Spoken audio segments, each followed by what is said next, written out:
اب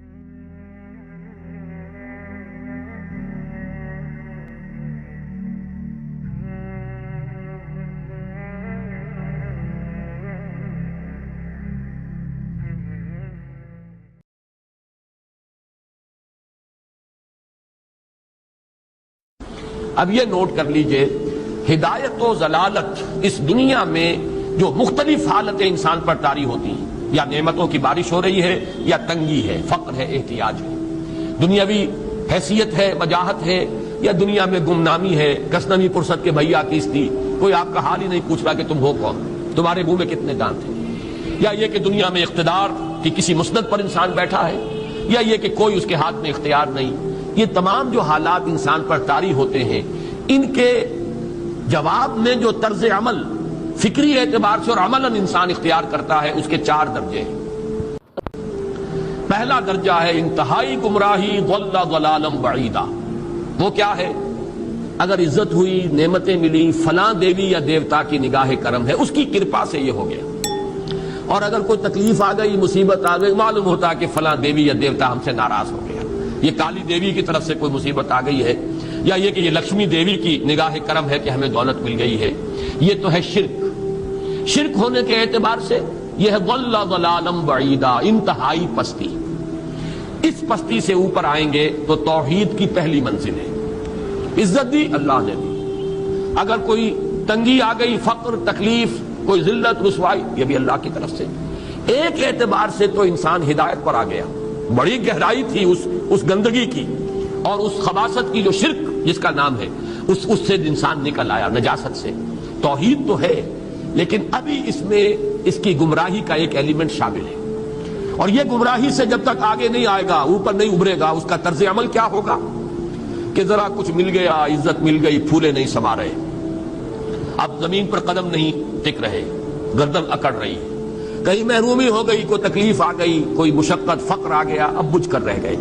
ان دونوں کیفیات میں انسان کا پینڈولم جو ہے وہ ایکسٹریم کو جائے گا۔ یہ کب ہوگا؟ جبکہ انسان یہ سمجھتا ہے کہ اس دنیا میں جو دولت مل گئی یا عزت مل گئی تو یہ گویا کہ بڑی کوئی قابل فخر شے ہے، اور اگر یہاں پر کوئی تکلیف آ گئی، کوئی مصیبت آ گئی، فقر و فاقہ آ گیا تو یہ گویا کہ بہت ہی اہانت آمیز شے ہے۔ اگر یہ انسان سمجھے گا تو طرز عمل وہ نکلے گا، نتیجے کے طور پر جو میں بیان کر چکا ہوں، یہ گمراہی ہے۔ اس گمراہی سے نکلیں گے تو آپ کس مقام پر آئے؟ دوسری منزل ہدایت کی کیا ہے؟ نہ یہ عزت ہے نہ یہ ذلت ہے، دونوں حیثیتیں برابر ہیں کہ یہ امتحان ہے۔ اسی لیے ان دونوں آیتوں میں ایک لفظ قدر مشترک ہے، اذا مبتلاہ، فاما الانسان اذا مبتلاہ ربہ فاکرمہ ونعمہ۔ یہ بھی ایک ابتلا ہے، آزما رہا ہے اللہ، کبھی وہ دے کر آزماتا ہے، کبھی چھین کر آزماتا ہے، کبھی فقر و فاقہ سے آزماتا ہے، کبھی وہ کثرت دولت اور کثرت مال سے آزماتا ہے، کبھی وہ صحت دے کر آزماتا ہے کہ یہ قوت اور توانائی اور صحت جو میں نے دی ہے یہ اس میں کیا کرتا ہے، کبھی وہ مرض کے ذریعے سے آزماتا ہے کہ صبر کرتا ہے کہ نہیں کرتا۔ ہمارے لیے شکوہ اور شکایت تو اس کی زبان پر نہیں آ جاتی، نالا اور شیون تو نہیں آ جاتا، تکلیف جھیلتا ہے کہ نہیں جھیلتا، اس میں تحمل ہے کہ نہیں ہے، تو صبر کرتا ہے یا شکر کرتا ہے۔ یہ دونوں کیفیات در حقیقت اس اعتبار سے مساوی ہے، یہ بھی امتحان، یہ بھی امتحان۔ یہ حقیقت جب سامنے ہوگی، اب وہ پینڈولم جو ہے وہ بہت کم ہو جائے گا، یعنی انسان میں طبعی طور پر تو ایک اثر ہوتا ہے غیر اختیاری، کسی چیونٹی نے کاٹا آپ کے پاؤں پر، آپ اپنا پاؤں ہٹا لیں گے، اس میں کوئی ارادہ نہیں، یہ ریفلیکس ایکشن ہے، غیر اختیاری فعل ہے۔ اس حد تک تو انسان ضرور متاثر ہوتا ہے، اس سے تو کوئی انسان جو ہے وہ بلند تر نہیں ہو سکتا۔ حضرت ابراہیم رضی اللہ تعالیٰ عنہ، حضور کے وہ نومولود فرزند، انتقال جب ہو رہا تھا، آپ کی آنکھوں میں آنسو آ گئے۔ اب یہ طبعی اثر ہے، ایک فعل ہے، انفعالی کیفیت ہے جو بالکل طبعی ہے، لیکن یہ نہیں کہ اس کی وجہ سے انسان کی زبان پر کوئی شکوہ آ جائے، کوئی شکایت آ جائے، یہ نہیں ہوگا، یہ ایمان کے منافی ہے۔ اسی طریقے سے اگر کوئی خوشی ہوئی ہے تو چہرے کے اوپر ایک نکھار آ جائے گا، تبسم آ جائے گا، اس سے زائد نہیں۔ اس حد تک تو یوں سمجھیے کہ انسان کا طبعی تقاضا ہے۔ اس سے زیادہ یہ پینڈولم اگر سوئنگ کر رہا ہے تو گویا کہ اس حقیقت سے انسان محجوب ہے کہ یہ بھی امتحان ہے، یہ بھی امتحان ہے، جو ہم سورہ حدید میں پڑھ چکے ہیں۔ ما اصاب من مصیبت فی الارض ولا فی انفسکم الا فی کتاب من قبل ان نبراها ان ذلک علی اللہ یسیر لکی لا تعصوا علی ما فاتکم ولا تفرحوا بما آتاکم۔ اللہ تمہیں کچھ دے تو اتراؤ مت، اللہ تم سے کچھ چھین لے تو اس کے اوپر افسوس مت کرو. یہ نتیجہ ایمان کا نکلنا چاہیے.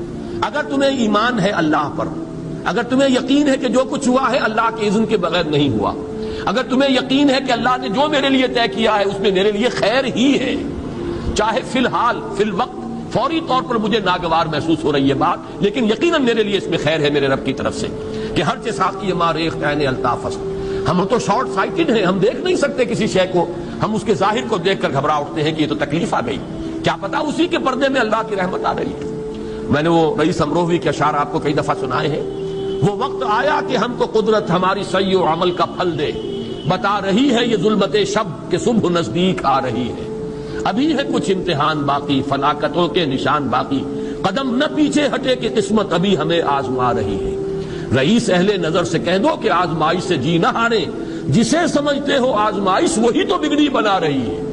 اسی آزمائش سے تو بگڑی بنے گی، اسی سے تو تمہارا خیر جو ہے اجاگر ہوگا، سامنے آئے گا، پتہ چلے گا who's who, what is what. ابو بکر میں کتنا یقین اور ایمان تھا، یہ کیسے معلوم ہوگا؟ کیسے معلوم ہوگا کہ بلال میں کتنا سہار، کتنا تحمل تھا، کتنا صبر تھا، اگر وہ مصیبت ان پر نہ آتی کہ جو امیہ ابن خلف کے ہاتھوں ان پر قیامت ٹوٹ رہی تھی. تو یہ ساری چیزیں جو ہے ما اصاب من مصیبت فی الارض ولا فی انفسکم الا فی کتاب من قبل ان نبرأ ان ذلک علی اللہ یسیر لکی لا تأسوا علی ما فاتکم ولا تفرحوا بما آتاکم واللہ لا یحب کل مختال فخور. اگر اس حقیقت سے محجوب ہو جاؤ گے تو پھر اختیال اور فخر اور گھمنڈ پیدا ہو جائے گا تمہارے اندر، یا دوسری طرف مایوسی، کمر ہمت ٹوٹ کر رہ جائے گی، خودکشی کرنے کو انسان آمادہ ہو جاتا ہے ذرا کوئی ناکامی دنیا میں آ گئی، کوئی تکلیف آ گئی. یہ ہے در حقیقت تیسری منزل، ہدایت کی دوسری سیڑھی. پہلا کیا تھا؟ نہاد ضل ضلالا بعیدا، کوئی خیر مل گیا تو کسی دیوی کی نگاہ کرم، کوئی تکلیف آ گئی تو کسی دیوتا کی ناراضگی، یہ تو ہے ضل ضلالا بعیدا. اس سے اوپر آئے، یہ پہلی سیڑھی ہدایت کی ہے. عزت ہے تو اللہ کی طرف سے، اور اگر کوئی ذلت ہے، تنگی ہے تو اللہ کی طرف سے. یہ ہدایت کا آغاز ہو گیا، یہ توحید کی بنیادی منزل ہے. اس سے اگلی منزل، یہاں کی ذلت ذلت نہیں، یہاں کی عزت عزت نہیں. ذالک یوم التغابن، ہار اور جیت کے فیصلے کا دن تو قیامت کا دن ہے. وہاں معلوم ہوگا جس کو اس روز عزت ملی وہ عزت والا ہے، جو اس روز ذلیل ہو گیا وہ ذلت والا ہے. یہ تو امتحان ہے، دارالامتحان ہے. خلق الموت والحیات لیبلوکم ایکم احسن عملا، یہ تو دارالامتحان ہے. امتحان ہونے کے ناطے دونوں برابر ہیں. اس سے اوپر ہے ایک چوتھی منزل، ہدایت کی تیسری منزل. وہ کیا ہے؟ عام طور پر انسان یہ سمجھتا ہے کہ یہ جو آزمائش ہے تنگی کی اور فقر و فاقہ کی، یہ سخت تر آزمائش ہے، اور نعمتوں کی بارش ہو تو یہ آسان آزمائش ہے. یہ بھی ابھی گمراہی کا ایک پرت جو ہے اس کی باقی ہے. ابھی ہدایت کا جو کامل جو ہوگا انکشاف وہ کب ہوگا؟ جب انسان اس حقیقت کو جان لے کہ جہاں وسعت ہو، جہاں کثرت ہو، وہ زیادہ بڑا امتحان ہے، سخت امتحان ہے، بجائے اس کے کہ اگر قلت ہے، کمی ہے، یہ کم تر امتحان ہے، یہ کم بھاری امتحان ہے. کیوں کہ اگر آپ کے پاس کثرت ہے آپ کے اندر غفلت پیدا ہو جائے گی. کثرت کا لازمی نتیجہ غفلت ہے. نہ کوئی غم کرو نہ خوف، خوشیاں مناؤ جنت کی جس کا تم سے وعدہ کیا گیا تھا. اللہ کی ربوبیت پر اطمینان جب انسان کو ہو جاتا، میرا رب اللہ ہے، ربی اللہ، انسان کے لیے نہ کوئی کھٹکا، نہ کوئی خطرہ، نہ کوئی خوف، نہ کوئی حزن. جو کچھ ہو رہا ہے کس کے اذن سے ہو رہا ہے؟ اللہ کے اذن سے. اللہ کے اذن کے بغیر پتہ تک نہیں ہلتا. یہ کوئی اندھا بہرا مادہ نہیں ہے جس سے مجھے کوئی خوف ہو. اندھا بھینسا چلا رہا ہو اس سے تو ڈرنے کا ہر انسان کو ڈرنا چاہیے، نہ معلوم کس کو ٹکر مار دے. لیکن نہیں، اس کائنات کو چلانے والا ایک سمیع و بصیر خدا ہے. وہ جو میرا دوست ہے، میرا ولی ہے. اللہ ولی الذین آمنوا یخرجہم من الظلمات الی النور. اللہ اہل ایمان کا ولی ہے، ساتھی ہے، پشت پناہ ہے، مددگار ہے، حمایتی ہے. بتائیے جسے یقین ہو جائے کہ اللہ میرا مددگار، اللہ میرا محافظ، اللہ میرا پشت پناہ، اللہ میرا حمایتی، اس کے لیے کوئی خوف ہوگا؟ اس سے کوئی ڈر ہوگا؟ میں مثال دیا کرتا ہوں ایک بہت سادہ، پنجاب کے دیہات کی. تو بڑا چودھری ہے اور کوئی غریب کسان ہے. اس غریب کسان کی کہ جانوروں کو ہر وقت اندیشہ ہوگا چوری کا، کوئی میری بھینس کھول کر نہ لے جائے، کوئی میرا بیل کھول کر نہ لے جائے. لیکن جس کے بارے میں یہ سب کو معلوم ہو کہ وہ جو بڑا چودھری ہے وہ اس کا دوست ہے، اس کی بچیا کو کوئی خوف ہوگا؟ اس کی بھینس پر کوئی ہاتھ ڈالے گا؟ اسے کوئی اندیشہ ہوگا؟ نہیں. کیوں؟ کہ وہ بڑا چودھری، بڑا اس کا یہاں کا سردار، جاگیردار، سب کو معلوم ہے وہ میرا دوست ہے، کوئی میرے خلاف اقدام نہیں کر سکتا. اس دنیا میں یہ چھوٹی سی بات اگر آپ کے دلی اطمینان اور سکون کا باعث بن سکتی ہے تو ذرا تصور کیجئے. میں لفظ تصور استعمال کروں گا صرف اس لیے کہ اس کا ہم جس کو کہتے ہیں ادراک اور شعور کر نہیں سکتے، اگر کے ساتھ کر سکتے. اگر یقین ہو کہ اللہ میرا مددگار اور یقین ہو کہ اللہ ہر آن میرے ساتھ ہے، پھر کوئی خوف کس کا خوف؟ کوئی شے اللہ سے بالا تر ہے؟ کوئی قوت اس سے زیادہ طاقتور ہے؟ کوئی اس کے ارادے کو بدلنے والا ہے؟ کوئی اس کی مشیت کے آڑے آنے والا ہے؟ یہی بات ہے جو حضور نے فرمائی. یہ ایمان کا حاصل ہے لب لباب، کہ دیکھو اچھی طرح اس بات کو ذہن نشین کر لو. اگر تمام انسان مل کر تمہیں کوئی نقصان پہنچانا چاہے نہیں پہنچا سکتے مگر جو کچھ اللہ نے لکھ دیا ہو، اور تمام انسان مل کر تمہیں کوئی نفع پہنچانا چاہے نہیں پہنچا سکتے مگر وہ شے جو اللہ نے طے کر دیا. آپ پھر میں کہوں گا ذرا تاریخ کیجئے، اسے فرض کیجئے، اسے سوچئے. اگر اس حدیث پر ہمارا دل ٹھکا ہوا ہو تو کسی سے ڈر ہوگا؟ یہ مجھے نقصان نہ پہنچا دے، یہ میری رپورٹ خراب نہ کر دے، یہ میری انکریمنٹ نہ رکوا دے، یہ میرا یہ نہ بگاڑ دے، یہ میرا یہ نقصان نہ پہنچا دے. اس کا ڈر، اس کا ڈر، اس کا خوف، اس کی خوشامد، اس کے لیے جا کر طرح طرح سے اپنی عزت نفس کو ذلیل کروانا اس کے سامنے. یہ سب کچھ کیوں کرتا ہے انسان؟ جب سمجھتا ہے کہ اس کے ہاتھ میں میرا کوئی نفع ہے، اس کے ہاتھ میں میرے لیے کوئی ضرر ہے، یہ مجھے کوئی گزن پہنچا سکتا ہے، یہ مجھے کوئی نقصان پہنچا سکتا ہے، یہ میرا کوئی کام بنا سکتا ہے، یہ میری کوئی ضرورت پوری کر سکتا ہے. اسی کا نام شرک ہے. جہاں آپ نے یہ سمجھا کہ غیر اللہ کے اندر کوئی طاقت موجود ہے وہی شرک ہے. بتوں سے تجھ کو امیدیں، خدا سے نو امیدی، مجھے بتا تو صحیح اور کافری کیا ہے؟ شرک تو یہ ہے. جس پر بھی تمہیں یہ خیال ہے کلمہ ہے، یہ کلمہ سوم لا حول ولا قوت الا باللہ. ذرا اس پر دل کو کبھی اگر آپ تصور کریں، پھر فرض کریں، دل ٹھک جائے اس پر، کوئی طاقت نہیں. یہی بات تھی جو شیخ عبد القادر جیلانی رحمۃ اللہ علیہ نے اپنی وصیت میں اپنے بچے سے کہی. 11ویں دینے والے ہیں لیکن حضرت شیخ عبد القادر جیلانی کی وصیت اور تعلیمات کو کتنے لوگ ہیں تم جانتے ہو؟ یہ جن مقامات تک پہنچے ہیں وہ کس چیز کی بدولت پہنچے؟ انہوں نے جو پیغام دیا وہ کیا تھا؟ اے میرے بچے، جس طریقے سے قرآن مجید میں حضرت لقمان کی نصیحتیں جو ہے نقل کر دی گئی ہیں، میں یہ عرض کروں گا بالفرض اگر قرآن حضرت عبد القادر جیلانی کے بعد نازل ہوا ہوتا تو شیخ عبد القادر کی یہ نصیحتیں بھی قرآن میں درج ہوتی. اتنی اونچی نصیحتیں ہیں. اے میرے بچے، اس حقیقت کو ذہن نشین کر لے، لا فاعل فی الحقیقت ولا مؤثر الا اللہ. اس کائنات میں نہ کوئی فاعل حقیقی ہے نہ مؤثر حقیقی ہے سوائے اللہ. کسی شے میں کوئی تاثیر نہیں اگر اللہ نہ چاہے. آگ جلا نہیں سکتی اگر اللہ نہ چاہے، پانی ڈبو نہیں سکتا اگر اللہ نہ چاہے، زہر ہلاک نہیں کر سکتا اگر اللہ نہ چاہے، کوئی چیز فائدہ نہیں پہنچا سکتی اگر اللہ نہ چاہے. تو در در پہ کیوں سر جھکاتے ہو؟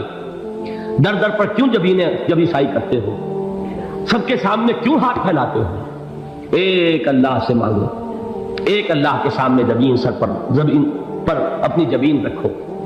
لا فاعل فی الحقیقت ولا مؤثر الا اللہ. نظر آتا ہے ہمیں کہ پانی پیاس بجھا دیتا ہے. پیاس بجھانے کی صلاحیت پانی میں نہیں ہے، اللہ کے اذن سے. کھانا بھوک مٹا دیتا ہے، بھوک مٹانے کی صلاحیت کھانے میں نہیں ہے، اذن رب میں. دیکھیے یہی یقین تھا. حضرت موسیٰ علیہ السلام کا واقعہ یاد کیجئے. سامنے سمندر آ گیا ہے، قوم دیکھتی ہے پیچھے کہ گرد و غبار کا طوفان. معلوم ہوا کہ فرعون اپنے لشکر سمیت آ گیا. لشکر جب چلتا تھا تیز رفتاری کے ساتھ تو گرد و غبار کا جو طوفان اٹھتا تھا اس کا تصور کیجیے. اور لمحہ بلمحہ وہ قریب آ رہا ہے۔ پوری قوم نے کیا کہا؟ اے موسیٰ انا لمدرکون، اے موسیٰ ہم کو پکڑے گئے۔ قرآن مجید میں تو یہاں وہ باتیں نہیں لکھی ہیں، لیکن تورات میں یہ درج ہے کہ بنی اسرائیل جھگڑنے لگے، دست و گریبان ہو گئے موسیٰ کے ساتھ۔ موسیٰ نے یہاں مروایا لا کر، اس سے تو ہم ہی بہتر تھے، وہاں کھانے کو ملتا تھا، زندگی تو تھی، بیگار ہم کر رہے تھے، موت تو نہیں تھی۔